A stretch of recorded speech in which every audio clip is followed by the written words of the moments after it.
also would like to talk about adoption, for that matter. You have one and you've adopted one. And that was again by choice. And if you can take us through, what was the thought behind going for this? When my husband and I were dating, those are the times, oh, what are your ideas of life and what do you want to do and what do you think about, marriage and children. And so at that point, I remember saying to him, I want to have one and adopt one. I didn't know at that point whether I'd follow through with it. Yeah. Because, when you're young, you have all these great ideas and you want to change the world and you want to be, live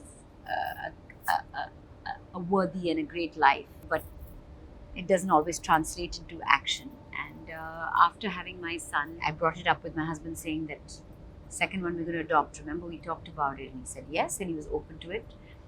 And so we put in our papers when we was 6 years old. My son was 6 years old, and then both Raj and I, we both got busy with life and work, and our follow-up was pretty bad. And then the pandemic came along, and we were like, something, if it doesn't happen now, it's not going to happen, because Veer is now 9 years old. Yeah. It's 3 years on, and our name had not sort of come up, and as in on the list, there's a list. So we revisited the application, and we revisited the social worker who was, guiding us. Basically, we had to do some of the application again, because if it crosses 2.5 years, you have to do it again. Okay. And it's a very extensive application.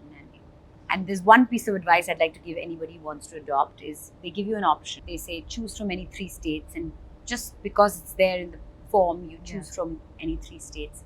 But if you don't find a match in those 3 states, your name can take forever to come up on the list. Oh, okay. So there's in small fine print, it says anywhere in India. Just tick that box blindly, because your name goes up really fast on the list. Oh, okay. When we redid the application and moved from those 3 states to anywhere in India, in 1 month, Tara's photograph was in our inbox. And Raj and I knew it was coming the next day. Sunday night, we decided whatever the photograph, whatever she looks like, however she is, that's Tara. And we'd already named her. Yeah. Tara's going to be in our inbox tomorrow. Oh. The photograph came up, we got all the medical records, and that was it. Then the process started. A lot of people still have apprehensions around adoption. Yes. My parents, can I tell you, they're like, why? Are you sure? And I'm like, yes, I'm sure.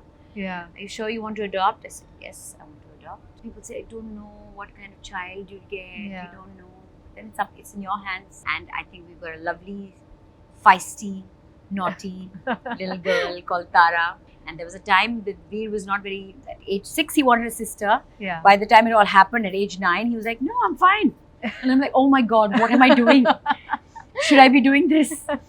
And I was very overwhelmed. I remember going to Jabalpur to go and get her. Yeah. And Veer was in tears, and I was in tears, and I was, am I doing the right thing? And it took him a while to settle down and sort of accept her as well. Right.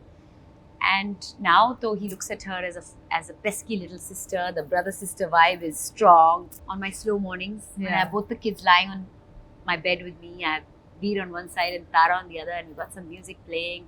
I just think that I'm so blessed and I'm so lucky and so privileged to have the journey that I'm having, to be an adoptive parent and a biological parent.